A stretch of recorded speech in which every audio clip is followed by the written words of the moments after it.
Welcome to a very special episode of Wake and Jake. I was trying to think of a clever name because my name's not Jake. I am Lorenzo. I am joined here by familiar producer to everybody, Mr. David Mendelson. How are you, BBD? I'm great. So happy you're here. I'm very excited to do this special episode. Very special. I was trying to think of Wake and Jake. I was trying to think of something that went with works Zoe. for Zoe. Yeah, just to take over Jake's show fully while he's schmoozing with Dynaco. A big update in all of this. I believe this episode has me past Jake once again in total episodes. Wow, the tracker. He missed one in 2020, and Jimmy came on and did a Jake impression for 30 minutes, and we fully did an episode. How many have you missed?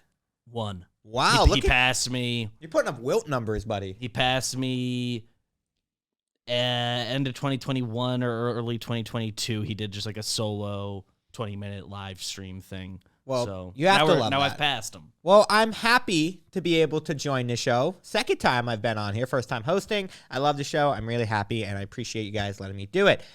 But how are you, BBD? Anything new in your life before we get into my topics that I have prepared for the day? Really excited to talk about. Yes. Heading to winter meetings in Nashville. I am there by the time you at home are watching this. We're recording this on Friday. How long are you there for? I will be there. Jolly and I get in Sunday afternoon, and we'll be there until I think our flight is 7 p.m. Wednesday. Well, there you go. Nice week in Nashville. Maybe by the time you're watching this, I've already gotten the Yankees Juan Soto. You're gonna do a little dancing in Nashville. A little dancing. Try. We gotta hit the town. Well, that sounds fun. While you're doing that, I will be at home and I will be watching sports because that's what I always do. And I will specifically be watching Tuesday night, the in-season tournament, which I am personally a massive fan of. You're a little hoop head yourself, Mr. BBD. I love basketball, obsessed with it. And in my opinion, the in-season tournament has been awesome.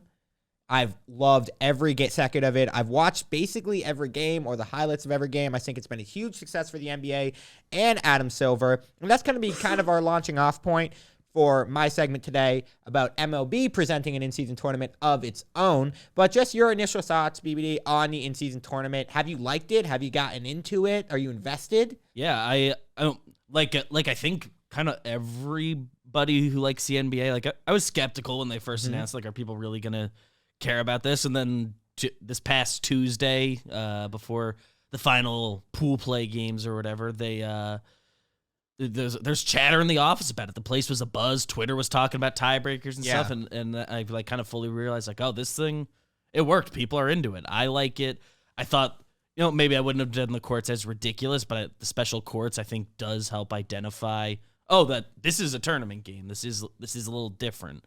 The like all red courts a little silly, but even that I think worked. I think every single it did work. It did. I think the NBA is fantastic at doing things that just get buzz, good or bad. The courts are so bad that you're going to talk about them sometimes, and other times they're good that you're going to talk about them. But games in November on Tuesday and Friday were up 20% compared to last year. So right there, initially for ESPN and all of NBA, people were tuning in way more. I think Tuesday night was the big moment where it hit for fans because there were a lot of, does this matter? Are the players going to buy in? The courts are kind of weird. And then once you started seeing like teams like the Celtics up 30, hacking Drummond, or teams just going all out for it and really trying to get to Vegas, I think there was a click for fans like, oh, if players care this much about it, then I'm going to care this much about it. These are like hyper competitive dudes that like want to win.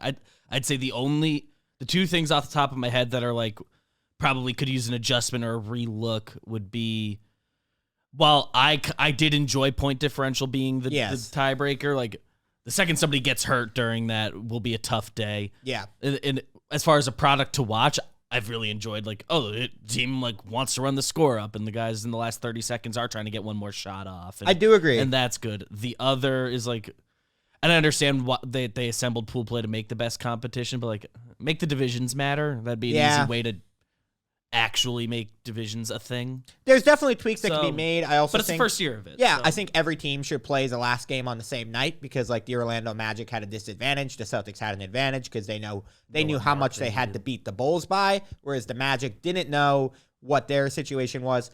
So there's obvious tweaks to be made. It's an experimental thing. I think it's a huge success for the NBA. I think it's awesome that they're innovating, even though they have been one of the most successful leagues and continue to grow, that they're trying to grow. And I hope MLB kind of takes notes from this and pushes it onto their own sport, which is what my thesis for today and topic is for you, BBD, is I think every sports league should be looking at what basketball has done and try, besides football, and think of a way to incorporate it for themselves. And I'm going to start with Major League Baseball and why they should have their own in-season tournament. Obviously, the World Baseball Classic. Huge success. We all loved it. Probably, am I wrong to say the biggest moment of baseball this year? Yeah, I mean, like obviously playoffs are we'll have an argument, but World Baseball Classic hit. World Baseball Classic final, kind of better than the World Series. Yeah, it's obviously a different thing, and I wouldn't like the MLB playoff format to be replaced by it, but single elimination like tournaments are cool. They're cool. That's what I like about the NBA one as well. Yeah, I think if you just put a trophy in front of athletes and money, and you say, hey, they're going to want to win it. Eventually, they're going to care about it. And I think for a fan, it really just adds a heightened value of watching regular season games and keeps you kind of locked in. Because the MLB season's long. I think it's too long. I'm one of the people who think they should shorten the season a little bit, take it down to 140. That's an opinion that I've kind of rode with for a while. But my pitch is MLB should adopt their own in-season tournament. I think it should be divisions only. So like you said for NBA, every team should play their division once or twice. So if the Red Sox, because I'm a Red Sox fan, should play every team in the AL East twice over the course of half the season. The championship game would take place All-Star weekend. Either A, replace the All-Star game, or B, just be another featured event during the All-Star game break. That is how I would do it. I would do it where each team, again, plays another team in their division twice. Instead of doing court changes, because unfortunately, you can't do that in MLB, we'll design custom uniforms, similar to how NBA did it. Everyone wears custom uniforms. Each game would take place the last game of a series. So let's say that the Red Sox are playing the Yankees in May. The last game of that series will count as an in-season tournament game. So then everyone knows exactly when the games are, the last game of a series, and it will only take place in the first half before the trade deadline leading up to the All-Star game. It'll be settled by run differential, similar to how NBA does with score differential, because head-to-head will get too confusing and you'll get a lot of tiebreakers. We'll settle it by run differential. And the top two teams with the best records will move on to a bye. So the top team in the AL with the best record will get a bye. The top team in the NL will get a bye. The 2 and 3 seeds will play each other, and then there'll be a semifinal game where they play. Same thing as NBA, it'll count, and then each of the championship game will play a 163rd game. That make sense? So, okay. So it's, first of all, love it being last game of like those first half series. That was the first question I had when you started talking about it. I like that. I think run differential for this format works for baseball, and like running up the score and guys getting hurt by being in the game. I guess it does happen, but it does. I'm not as concerned about that as like the minutes in basketball. Like that's not going to be a problem. I like that format.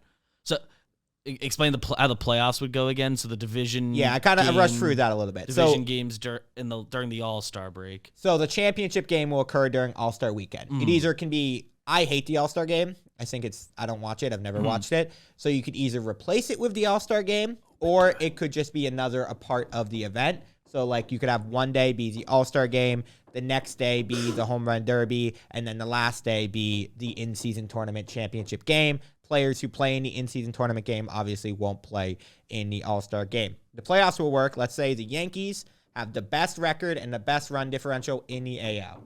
They get a bye.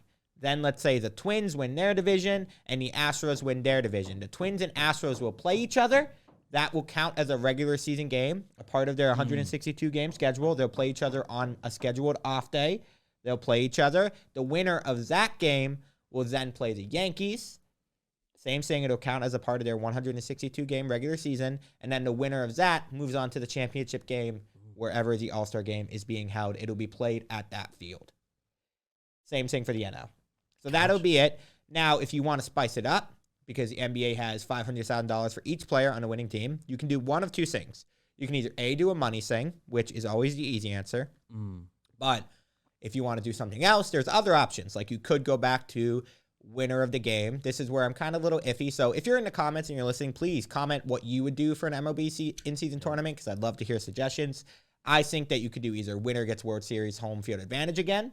You could take that like they used to do for the All-Star game. I don't love that, but that is something that I've seen as a potential option. It's not my favorite, but it is an option. I don't think it entices the players necessarily enough. So I think the money is where you'll get players to buy in. So I would do a certain amount of money, similar to NBA, for each player, and then maybe a team bonus. Like the team gets an extra draft pick or like a sandwich pick in the MLB draft if they win it. So something to entice the team. You get like in that comp round there. Yeah. You get like one of those. But I think it would be awesome, dude. I really like the idea of 8 games because NBA plays 82 games. They play 4 in-season tournament games. So let's just do simple double math there. These 4 are what counted. Yeah, so let's just do 8. So the Red Sox play 8 in-season tournament games from April till July. The Yankees have 8 in-season tournament games from April to July. It'll add a little bit of an extra boost. Really, not only do you get a chance to win the series against a division rival, you get the chance to win the series and win an in-season tournament game. I think it's awesome, and it really adds some life to because May and June can sometimes be tough to watch baseball. It can be a drag. If you're a casual fan, because it doesn't really matter. Yeah. So I think it'd be an awesome addition. Yeah, I wonder if there's something you could do schedule-wise to make like it so you can be incentivized to like use your good bullpen and all that. Like if it's the day after those, like say it's Wednesday night is the in-season tournament games. Like Thursday, those teams are off. Yeah, I think you definitely would. And I guess not every week is gonna like it's just the in-division matchups that are counting to that towards that. So it's not like we then have just Thursdays. There's no baseball. I think you would have to add some sort of schedule change just to ensure that, because I think the biggest issue with this format is pitching. Like even for the championship game, I really think you need to incentivize teams and players because it is like all-star break. So why, if you're the Yankees, are you going to push Garrett Cole to start during his week off to go pitch in a game? Yeah, like, if you're the players, you're going to agree to losing time on the week off. Maybe the answer is like you're making it. Maybe you just make the All-Star break like the full week, and maybe the first day of that is like that playoff game, and then you come back for like the end of it is that championship game. Or something. Another option where you just isolate. You still won't be able to use like your best starter both games, which is good. Another option is you isolate 2 weeks during the season. Let's say in July. This is another option that ran through my head. Fully removing the All-Star concept out, but you just take 2 weeks in July every year, and it's in-season tournament week. Like those 2 weeks, similar to how they did the World Baseball Classic, but every year for 2 weeks, every team, you probably play 2 games, regular season or something, and then you're all just, hey, these 2 weeks, every game is an in-season tournament game, and you isolate it. That's another option. It's a little less exciting for me because I like the idea of being able to watch and invest as the season spread goes it on. out. Because if you spread it out, you can... I guess I could see the merits either way, but if you spread it out in theory, that gets you more awesome nights like throughout. Like every week, there's some Wednesday night game. Yeah, I really think like you at least want to know what happened. Yeah, I really think Major League Baseball should do this like soon, within like the next year or two. I don't think there's any. Even if you take a different format at 2, because I'm basically just applying how the NBA did it to Major League Baseball, which NBA literally took it from soccer and Europe, and they applied it to their own league. So it's not an original concept. This thing has worked everywhere, and now it's working in basketball. So there's no reason to not do it in baseball. Some way to try it. Dude, we're playing 162 regular season games. We can add some little twist to 8 of them. The Yankees play 8 different, or the Red Sox play 8 different games, and they're still playing 154 regular games that everyone can watch and get used to. And we're just adding some spice to the earlier part of the season. I think it's an awesome idea for Major League Baseball. It'll create early season buzz. It'll give the players something to invest in more and make it a little bit more of a sprint in the first half of the season. It won't change anything really too much, but it will add some spice to it. And for a fan, man, give me a reason to tune in on a random Friday in May. That's all I'm asking. Yeah, I really like the framework of what you've developed here. I'd be fascinated because you could get really funky with like the award for winning, like like we've seen MLB start in messing around with some of this. So I'm not pulling this like out of my ass. Like if you win Rookie of the Year or finish top 3 in Rookie of the Year, I think you get the full year of service time. Like do the players get a full year? Would be kind of crazy. That would be crazy. I think, or you at least get, maybe. Because then, like, the team might not feel as incentivized to do it if you're losing, like, a yearly guy. But maybe as far as, like your pension plan qualifications, you've tacked on I think the best year of what you've got there or something, or 6 months. However the math would work out. I wonder if there's something like that you could do. I think the best way to do it is to attack the young players and the people who aren't making a ton of money. Because that's what's worked for basketball. Is, like, obviously Kyrie or Curry or Jalen Brown don't need the money. The guys who make literally like $45 million a year. But the Golden State Sacramento in-season tournament game is one of the best games of basketball I've watched in my recent history, and that was because they're playing for the guys on the end of the bench. They're playing for the assistant coaches on the staff who are getting that $500,000. They're playing for their teammates, so I think that's what you have to do for Major League Baseball. You have to offer maybe every player in the organization gets a certain amount of money. So the minor leaguers, the assistant coaches, the hitting coach, the pitching coach, everyone's getting some sort of bonus. That incentivizes Aaron Judge or Garrett Cole to actually go out there and play and try and gives a little bit of a reason. Even if not, I guess even if not like a specific price point, you make it work sort of like how playoffs go, where it's whatever that pool ends up being, you kind of figure out after, and the players give out the shares, and it goes to whoever they want. Obviously, it's going to be smaller than a playoff bonus, but that's kind of the idea. And we've seen the success of the City Connect jerseys and how much buzz that created on the internet. So, okay, now we're dropping 32. I was blank. 32, 30. right? I was blank for 30. a second. 30 MLB jerseys. New jerseys. They're all dropping beginning of the year or in the offseason. We're slowly releasing them. Everyone's figuring out, what is my team's in-season tournament jersey? It'll drive jersey sales. Everyone will get to buy a new jersey and see how it looks. It'll also add a different view when you're watching the game. It'll separate it from your average game. So when, that random 65-year-old dude turns on the TV, he's like, oh, this is different than what I'm used to watching. Hopefully, MLB hasn't had a ton of success, like with the Players Weekend jerseys. They haven't been the best at it. But good or bad, you're going to create buzz. They are fun. It'll be something. But either way, like even if you create a horrible jersey, the internet's going to talk about it, and you're going to create buzz, which is all you really need around your sport at the beginning of the season. It's just buzz. People talking about what you're doing.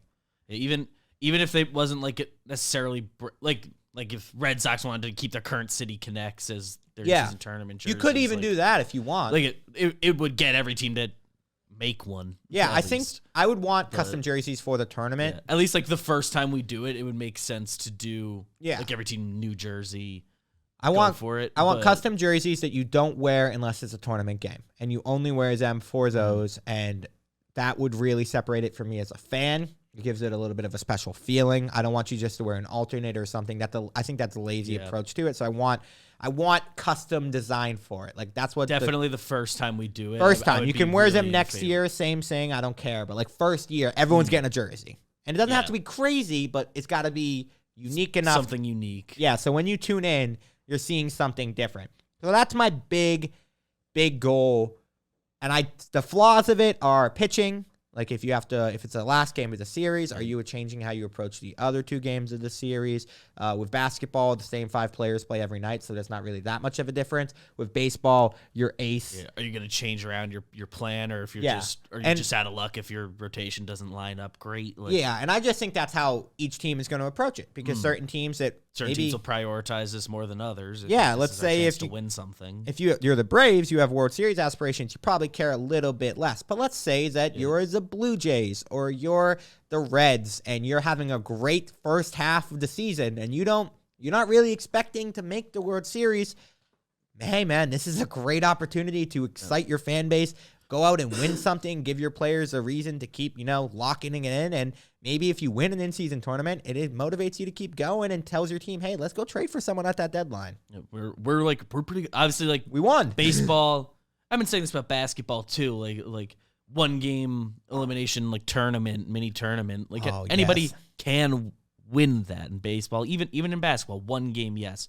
Basketball in a full series, I think the better team Usually pretty wins. much always wins, like, which is good. That's what you want in your playoffs. But I like the idea that a team that wouldn't necessarily be most equipped to win a World Series, like, could and have a great 8-game run here and all that. What one concern that popped into my head is just like, what week do these start going? Because like you get, if it's we would probably have to skip the first week or two of the season, just because pitchers are babies. And, I would and wait they till gotta end of April. loose up.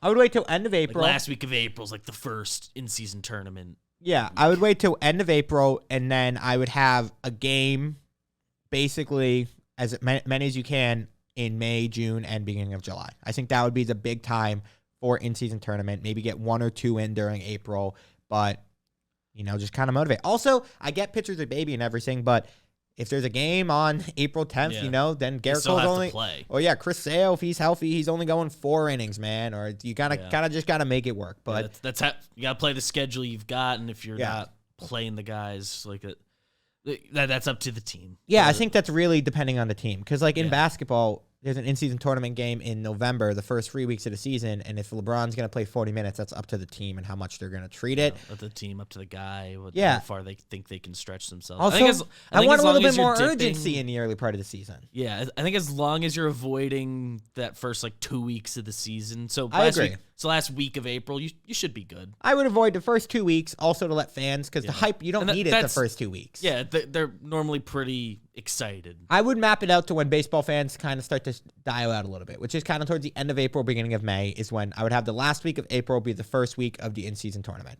Because that's when you get a month of baseball, a couple weeks where you can, that's like when the hype is to watch it. And then you get to May and it's like, okay. Yeah, every team is still alive by the end of the month. Exactly. So you can get yourself hyped up for that. My last thing is the championship game would be 1 game. There's not a series. It's similar to how the wild card used to be, which I think was awesome, and I would go back to 1 game, championship game, prime time during All-Star Week. Literally no other sports are on during that time. It's the black hole of the sports world. Nothing's happening. Put that championship game on, dude. I'm telling you, people would watch it. It would do numbers. I would be into it. So that's my official pitch. I like it. I like. Another thing I really like about that with division games and stuff, the new schedule came out with more balance.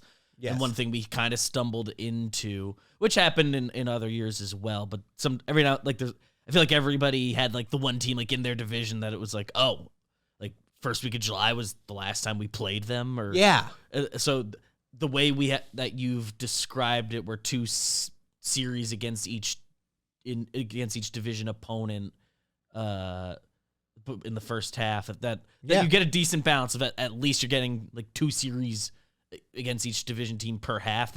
That makes the math brain in me very happy. I would do that easily. And it also incentivizes division games even more because the new schedule kind of or doesn't focus as much on your division because you're playing division less. Yeah, whereas these adds a little bit more spice to those games. Yeah, it playing them less in a way makes it. It makes more it important more to win those, but I you guess. have less opportunity. It's a weird. Yeah, you're right. It's in a weird area. That's fair. But I like adding spice to division rivalries and all of that. Even if the teams that aren't relevant, these games are. Yeah, a lot of teams that don't get to play relevant baseball. I've come on 2 things. If you're not gonna reduce the number of games in a season, which I don't think they'll ever do, then you have to, I want the games to mean a little bit more, or certain games to mean a little bit more. So that's my official pitch. Comment below what your critiques of it are, what you guys think. Let me know. I would love to hear. This is an idea I'm going to continue to work on, and hopefully they actually do something with this. I do think we're going to get something like this in baseball. So especially they're just always 4 years behind, so probably in 4 years we'll get it. Maybe that's the big discussion in the 2026 CBA because it is something that just you're gonna have to get approval on. Of course. XYZ and, well, if you're players, it would be a commitment. If you're the players and you can use it as a leveraging chip, you're gonna But yeah, I would if you're a player, that is a chip bargaining you've chip. got for that. If you're trying to get something else, I think the finals of this NBA in-season tournament are going to because I think the playoff games that are happening and then the championship game in Vegas is going to put a huge make a huge mark in the sports world. I think they're going to crush. People are going to love them. And I think this talk for hockey and baseball is going to only increase after that. So hopefully we're early on it, BBD. Yeah. And before we talk basketball, you got something to tell us, right?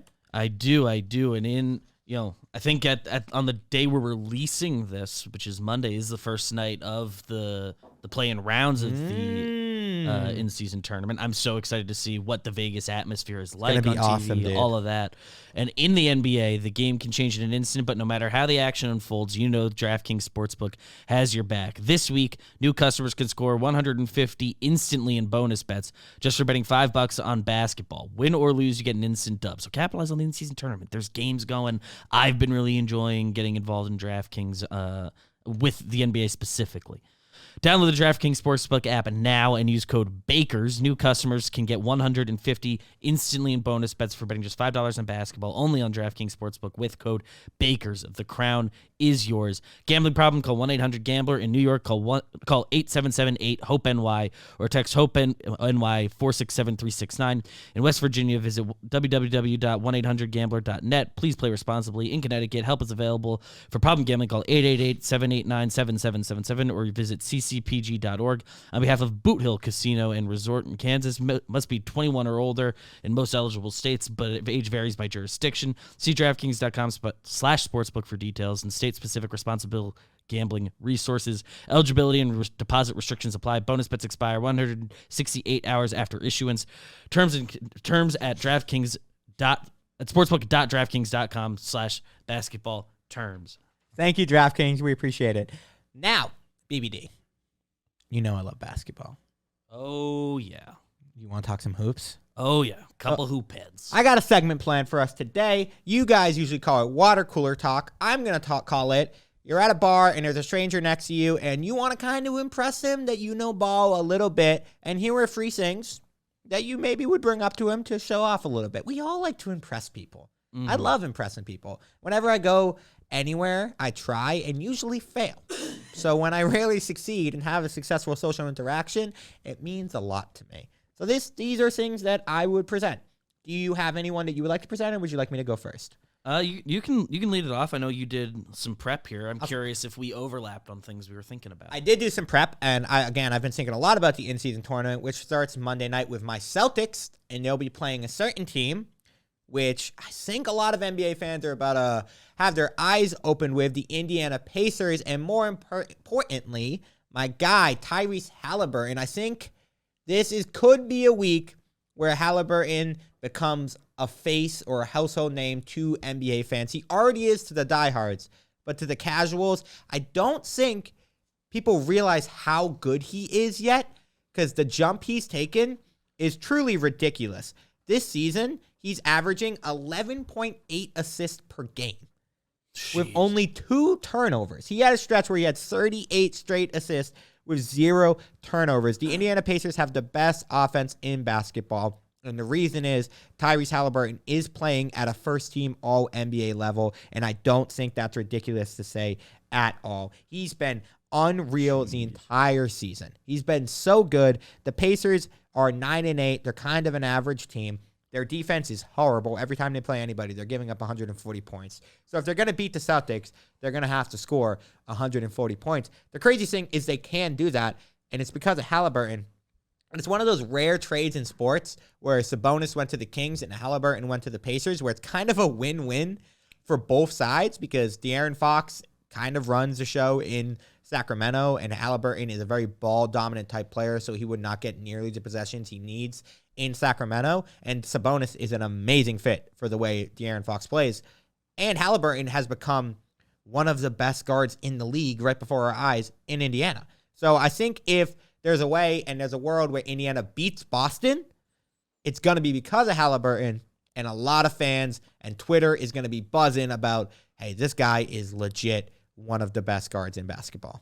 He's awesome. They're unreal. Like people, like in a greater sense, like just the Pacers offense as a whole, and he's the biggest cog in this. I mean, they're first in offensive rating, hilariously 28th out of 30 in defensive rating. I don't think I've ever seen the numbers be those two things, and it kind of makes sense. Like Haliburton was never a defense first guy. I know Obi's logging minutes, and he ain't exactly a great defender. I love Obi, one of my favorite guys to watch. Dunk monster, but he's revolving door's been tossed around about him. Oh yeah, But Tyrese is awesome. I knew the assist number was crazy high. I did not realize he's averaging 27 points right now. He's one of the guys that first got me like excited about the in-season tournament, because he's one of the first guys to like come out and be like, no, like I haven't gotten to like play competitive games. I haven't like won anything in the NBA yet. I really want to. Like I'm all in on the in-season tournament. He's been like one of these stories of the NBA this year, and I think this week is going to be a huge one for him. Player impact estimate is the estimate of how much a player can impact a game. Just that's basically it. Like per possession. Like what is the difference between them on and off the court? It's basically advanced like plus minus. He is 5th in the NBA. The players ahead of him: Jokic, Shea, Joel Embiid, Luka Doncic. Players he's ahead of: Giannis, Durant, Anthony Edwards, Anthony Davis, Jimmy Butler, Jason Tatum. I mean, those are legitimate first-team, top 5 NBA players in the league. Offensive rating, number 1 in the league. It's insane. He is one of the best players when he has the ball in his hands. He's incredibly smart. He's awesome to watch, and he's a fantastic passer. And I don't know if you saw his interview with JJ Redick. He's a dope dude, man. He's awesome. I love him. So that's my big takeaway heading into the NBA in-season tournament. Haliburton could make... He already has, and he's going to, but he could speed the process up a lot. Nationally televised game, first playoff game of the in-season tournament. He's going to have a chance to put on a show. My next one, and you're going to like this one, my friend. I was very wrong about Jalen Brunson. I was wrong about him. He's a lot better than I thought he was. He's a lot better than I gave him credit for. He's really, really good. I think he could be a top 5 guard in the league by the end of the year, if not already on his ways there. I mean, he's not the most athletic guy I've ever seen. He doesn't really stand out in any specific way, but his footwork is fantastic. He's a better defender than I gave him credit for, and I never thought he could be the best player on a team that was trying to contend for a top 4 spot in the East. I didn't think so, and I was wrong. He's fantastic. You obviously watch him more than I do, so you probably have believed in him a lot longer than I have, but every time I watch him, I always find myself saying, oh, he just had a good game. I always find myself saying that, and if he just continues, he does that every night, eventually I just have to start recognizing that he's literally one of the best players. He has been so good. He's made so many big steps this year. I mean, he's fantastic. Specifically, like, I've been reading a lot about the work he put in this offseason to get better from behind the arc. He's on 2 more attempts per game, shooting 7% better this year. He's shooting up to 48% from 3. 41% last year. Yeah, he was 49% from there this month. He's been awesome. It's also been like a longer range. Like he'll take them from maybe not quite the Lillard area, but he'll be like him 2 steps up. Yeah, he'll be 2 steps behind and pop them now, which has honestly helped the team so much. Spacing by itself creates so much more space. They have to come set a pick earlier, and guys got to come over those screens instead of sagging a little bit. The shooting has been so good. He started off weirdly slow from the 2-point range. He's back now. It's fine. Yeah, the way he runs the offense is the most impressive thing. You just see him as soon as he gets the ball, everyone's kind of standing around. The Knicks, I'm very unmoved by most of the Knicks roster outside of Brunson. And he makes players around him better, which I didn't think he was the type of player to do when he was in Dallas. I thought he was kind of a get yours and move it along. He's a much better passer than I thought he was. He runs the offense amazingly. Like every play runs through him, whether he has the ball or doesn't have the ball. I see most of the time teams are trying to trap him, running 2 at him. It creates so many open shots for other guys. He always kicks it out when he should. I think he's fantastic. So good. His footwork is insanely impressive for a guy who's not that big. And he's only 27 years old. So he's going to continue to get better. He's kind of nearing where you would say a basketball player's prime is. But when he went to the Knicks, I didn't think they were signing a guy who could be a 1, and he could be a 1. So that's very impressive to me. He, getting into some contract talk a little bit. Like when he signed that contract, Oh yeah, obviously immediately it stuck out. People were a little sour on it. I was optimistic because even at the time he signed it, that first year salary, I believe, was 24th of point guards. Mm-hmm. So day one, I did think he was outperforming what that contract was worth. But the fact that he is skyrocketing past it, and I mean, and it's so rare the Knicks do something smart. It's a descending deal. So it's every fantastic. year he's making a little less. They have 2 more years after this one to capitalize on it. I hope they eventually can, because he will be getting a bump in 2 or 3 years and all that. And you got to keep him around, obviously, and he'll be worth it. It's become it's become maybe the best straight up free agent signing in 100% modern NBA. Like since free agency kind of changed however many years ago, because a little bit free agency is dead. Like it's mostly for the role players. It's a lot of you sign a guy and trades are how the major stars get moved. It's pretty crazy to sign a guy for 4 years, $104 million, and have him instantly make your franchise not only credible, annoying to play in the best way possible, dangerous in the playoffs. I don't think that they're capable of winning a championship, but that's not a Brunson thing. That's just how the team's constructed. But so few teams can. Yeah, I think there's like 4 teams in the league who I think are capable of winning it all. Depending on how they adjust from here, like the Knicks' ceiling is making the Eastern Conference Finals. They could stun a team in the second round if they. Eastern Conference Finals. I don't see a way they could beat both Boston and the Bucks. It just doesn't feel possible. I have them very similar Miracles to the can Heat. happen. I have the Heat and the Knicks as very similar teams. Like Butler and Brunson are 2 guys who are lethal, very dangerous. Seems like Brunson. I mean, we talk about the Devin Booker shot that he hit against the Knicks was unreal, but that shot that Brunson hit to tie the game up.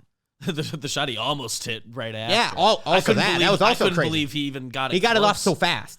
Amazing release. So really impressed with Brunson. He's fantastic. I hate playing the Knicks. They annoy me because they're good sometimes and they're really good defensively, and Brunson is always an issue. So ton of respect to him. He's really, really good. My last take that I prepared for, if you wanted to talk about with your friend, you're at a bar. Let's say, what's your drink of choice, BBD?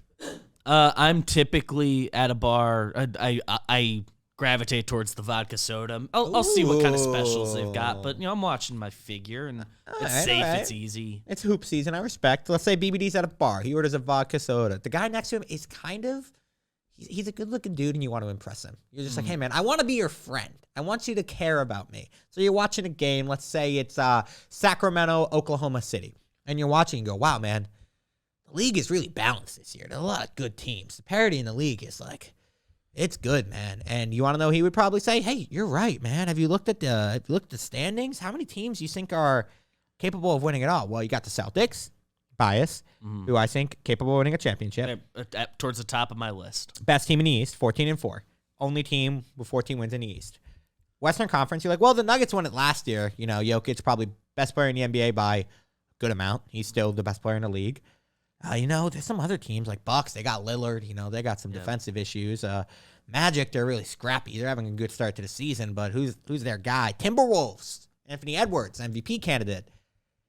I mean, outside of the Nuggets and the Celtics, a lot of questions. Yeah. A lot of guys who could do it. A lot of teams who could do it. I'm personally a big Timberwolves guy. I believe in Anthony Edwards. Next tier.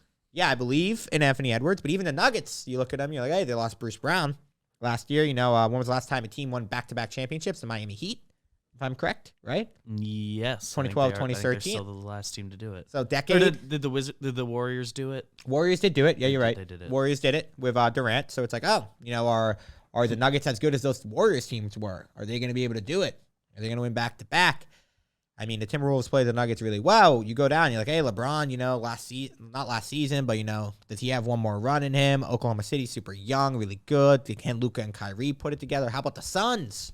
KD, Booker, Beal. But, I mean, if you go outside of the Celtics, if they stay healthy, and outside of the Nuggets, I really think there's no clear team that's better than everybody else. I think the parity is amazing for basketball fans right now. I think the product is better than it has been in a while. There's so many young players. The talent in the league is off the charts. Any night, I'm a big League Pass guy. You can turn on League Pass, and you're going to get a game basically worth watching with a player who's like, I mean, better than you could.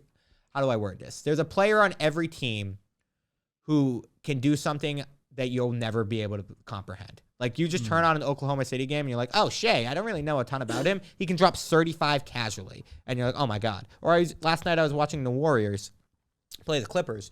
And I was like, wait, this game has Paul George, Steph Curry, Kawhi Leonard, Klay Thompson, James Harden, and Russell Westbrook. 4 guys who've, I mean, Westbrook, Harden have won an MVP. I don't know if Kawhi ever won an MVP, but I don't think Kawhi ever got an MVP, but he's won finals MVPs. Curry MVPs. It's like, how many MVP winners are in this game? And this is just a random game between 2 like 500 teams. Yeah, two teams that like nobody's picking to win. Yeah, no one has these teams as like top 5 teams in the conference. And I just randomly turned it on, and I'm like, oh yeah, I get to watch Curry versus Kawhi. Kawhi was guarding Curry at the free-point line, like locking him up in one possession. Curry hit this crazy free-pointer. I was like, dude, the basketball is in such a good space, talent-wise, parity-wise, which is not always the case, especially during like the 2000s when it was just LeBron and the Warriors. Like, this is pretty rare that you have. Right now, you could make a guess that, you know, the Celtics or the Nuggets are going to win it all, but they're certainly like the two. They could easily get upset. But the Celtics have never proven that, like, it's been a while under the Tatum era. They haven't really won. I do think it's their time, but I mean, if you told me right now it's a 7-game series between the Bucks and the Celtics, or the Celtics and the Heat, or the Celtics and the Sixers, man, I mean, I don't know. It could go either way. I can't be that confident. Same with the West. Like, there's so many teams that are just have the ability to win a championship. The Nuggets are your favorite, but if you're a fan of any team right now, you can kind of buy in, and that's awesome to see. Yeah, there's just a ton of teams that are competitive. I think the Pelicans are a perfect example of this for me. I was watching them the other night, and I was like, they're 10-9. They're the 8th seed in the Western Conference. I mean, no one's gonna. If you're doing an NBA show, you're not opening with a New Orleans Pelicans segment. But they have Zion Williamson, whose talent is through the roof, and if he's able to, you know, stay healthy, stay on the court, like, he can be one of the best guys in the league. One of, if not the most hype prospect of consciousness. I wasn't watching LeBron's first year, so I think he was more, but he hasn't proven it yet, and he hasn't been consistent, but the talent is certainly there. He can drop 35 and like 12 rebounds any night he wants to. Now, obviously, the focus is an issue. And then you got Brandon Ingram, who I think is one of the most underrated players in basketball. He is just really good. He's so good. He's such a good shot creator. He's amazing off the pick and roll. He's fantastic. I love watching Brandon Ingram. CJ McCollum, who's been around for a while. It's like, oh, they got some guys on this team. They're a good basketball team who can play the game and compete with any team at a high level. They played the 76ers the other night, and they beat them. Embiid was out, but they still played them really well, and Zion was awesome. So, and then like the Kings, they're the 6th in the Western Conference. Last year, they were the talk of the league. It's like, oh, you get to watch De'Aaron Fox, Malik Monk, who one of my favorite players in basketball. It's like any night you get to watch them go. So it's amazing to watch. I've gone a little long on it, but the parity in the league is fantastic. Yeah, man. It's a lot of good teams with a lot of fun dudes to watch. A lot of fun dudes. Everybody's kind of got a guy that like you can. Everyone's got a guy you can get like really excited about. I suppose I have 2 basketball things. They're a little intertwined, I suppose. One is before we get out of here. One is just like, dude, guys in the league are so young. The guys, like, they get drafted, they're literally teenagers. So because we just talked about Brandon Ingram, like him specifically, he's had an 8-year career, and he's like, we feel like, oh wow, he's like taking the leap and has these like peaks and valleys a little bit, and but the last 3 years in New Orleans, it's been like he's clearly taken a step up. 26 years old right now. He's young. Like, he might be. There's more room to go. Like, these. Yes. In general, be patient with guys, I guess, is a Jason Tatum is 25 years old. Yeah, I feel like I've been watching him 7 years. So long. Jason Tatum has been in the league in 7 years. 26 years old is the beginning of when you should start winning. That is the age. I think Giannis won at 27. That's when you should start feeling like the pressure of it. 26 to 30 is when you gotta get one. If you're gonna be one of the, if we're gonna talk about you as one of the guys, like, he could be an all-timer. He's one of the best players in the league. 26 years old is when the pressure starts, in my opinion. I think Giannis won at 27. When it starts, like, really getting there. LeBron was 26, 27. 7. I think Curry was 26. Year in Miami. That's usually the year when there's a really big leap forward. 27 is when you become like the guy, and I think we've seen that a lot. So that's a great point by you. Anthony Edwards is 22 years old. Yeah. He's been in the league this is his 4th season in the league. Michael He's Jordan. 22 years old. Michael Jordan, 27. 27. That's the year when you got to start winning. So if you have... that's when the pressure becomes real. And you're seeing it with Brunson in New York, man. He turned 27, and all of a sudden everyone's talking about, hey, he took this really big step forward. It's like, yeah, you've been in the league for 8 years, 9 years. You've learned the game. There's such a learning curve between like being a rookie in the NBA to actually like playing every night as the star player. It takes a lot of pressure, man. And guys just like come up so young. Like young. Literally, they have so young. Literally, they have more puberty to do. Dude, facts. They're still growing. Like sometimes you'll hear a player grew 2 inches in the offseason. It's like, what the hell? Yeah. It's like they're getting taller. There's always been guys like, yes, now that being an athlete is their job, like they get more jacked as they go too. But yes. Literally growing and like just becoming a man and all that. At the 22-year-old season, Anthony Edwards is averaging 26 points a game. Yeah. And he is one of the things that people don't talk about or they do talk about, but I don't know if it's as talked about, is he defensively insanely good. When he wants to, I compare him a lot to Tatum. When he wants to guard, I mean, he's one of the best defenders in the league. Yeah, he can lock people up. He's fantastic, dude. So you're right. Yeah. The age in the NBA, we've almost made 25 like the new 30. Like, he's been around forever. Yeah, he's been around a while. And I suppose literally, like for a while, like the guys, like you played in college, so Facts. to an extent, the timeline got accelerated a little bit.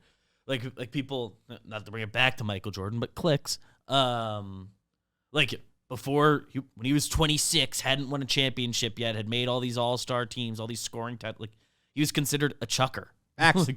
It's also, you can kind of see the learning curve of how people learn to win. Like, really, again, I'm a Celtics fan, but watching Tatum this year, it's like his field goal attempts per game are down. First time in his career that his field goal attempts per game has gone down. It's usually every year it goes up.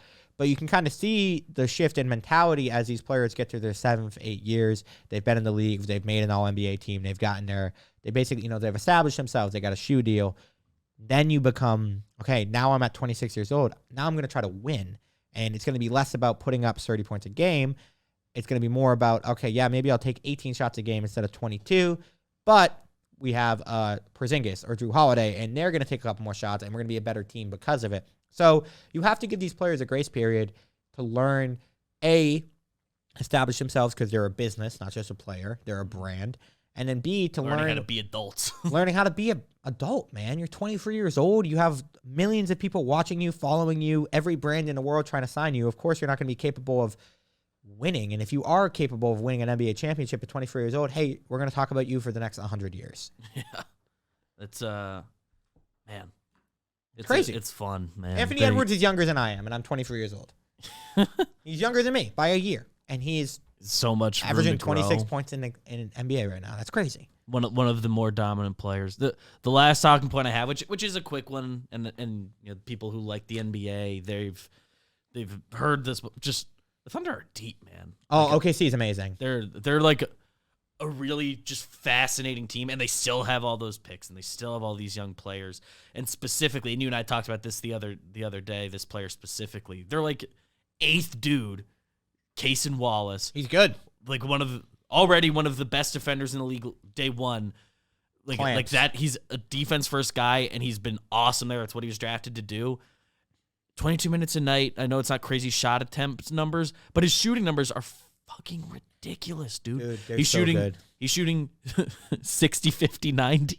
He's amazing. It's not a crazy. It's 4 field goals a game, almost 2 threes a game. So obviously not the most insane volume. They have Shea on that team. They have a bunch of guys who are getting shots before him. But the fact that he's giving the defense he's giving and the shots he's taking, he's hitting at this rate. He's 57% from 3 this year, 19 to 33. I think you could say that Shea 61% from the field. It's a small sample, but through I think 17 games we're in, I think Shea is probably the best guard in the league right now. Statistically, 30.6 points a game. 6 rebounds, 6.1 assists. He's shooting 57% from 2 and he's shooting 38% from free. His usage rate is insane. He is the engine that makes it go. He's so good. Sneaky good defender as well. And he's 25 years old. And people do know him because I think he was first team All-NBA last year. He's gotten a little bit more love. Very quiet. I get a little bit of a Kawhi Leonard energy from him. You don't see a lot of him in the media. He's very reserved. He's not a ton of emotions. I feel like there's not like quotes from him you ever He was traded for Paul George, so a little bit of the Clippers tie there as well. He's amazing and one of the best players in the league. So it's like OKC, we always talk about them. They're deep. You know, of course they're deep. Chet Holmgren. There's a ton of guys on that team who are really good. They have a ton of picks, but it also helps when you have a player who is a top 10 player in basketball. They have one of the two stars. They have a guy. You like would need to start like being real championship stuff. That's the thing with basketball. They're so deep. They're so deep. Everybody's got a guy. Everyone's got a dude, man. You watch even the Spurs. You got they got Wemby. Obviously, he's young and no one. Yeah, you know, I've seen a little too much of the Spurs for my liking this year. But everyone's got a dude. You can watch any team, and they got a player who you can make an argument could lead them to be good. And that's the fantastic thing about basketball right now, and it's why I'm so invested and why I'm having such a fun time watching it. But I think that wraps this up for us, BBD. I think so. Some housekeeping for the people. First of all, stuck around this long. Thank you. Thank you. Love you. Appreciate it. Rest of this week, Jake remains on his vacation. Maybe he and I hop on a Zoom if something big enough in the baseball world or something happens and he wants to chat. We'll be on here. Or maybe you'll hear from me and Jolly by the end of the week when we're out in winter meetings. So yeah, no. Could be more to come on this channel. Otherwise, we'll see you Monday. Thanks for hosting. And if you have stuck around this long and you like me talking sports, I will have something coming out very soon. So make sure you go subscribe. We Get Ice 2, and hopefully we can talk sports more. So thanks, BBD. This was fun. Thank you, Zo. Bye, guys.